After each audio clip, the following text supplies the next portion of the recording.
আচ্ছা মিস্টার রতন, আপনি বিয়ে করেছেন? জি না। প্রেম করেছেন কখনো? জি না।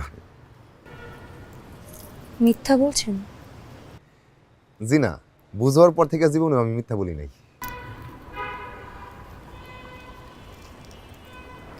আচ্ছা মিস্টার রতন, কোনো মেয়ে যদি আপনাকে প্রেম করতে বলে, আপনি করবেন? জি না। যদি বিয়ে করতে বলে, করবেন? জি না, এটাও করব না।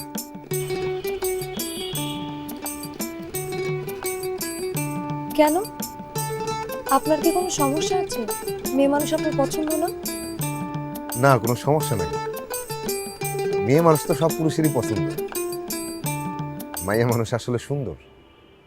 দুনিয়ার সবই সুন্দর, মায়া মানুষ অতীব সুন্দর। তাহলে সমস্যা কোথায়? সমস্যা হলো সব সুন্দর জিনিসের নিচে কাটা থাকে। যেমন ধরেন গোলাপ সুন্দর, কিন্তু ধরতে হয় খুব সাবধানে। একটু উল্টাপাল্টা হইলেই হাতের মধ্যে কাটা। মেয়ে মানুষ অতীব সুন্দর, তার কাটার ভাঁজ অন্যরকম। গোলাপের কাটা ফুটে হাতে, আর অতীব সুন্দর মেয়ের কাটা ফুটে মনে। হাতের কাটার রক্ত থামানো যায়, মনের কাটার রক্ত থামানো যায় না। টপ টপ করে পড়তে থাকে।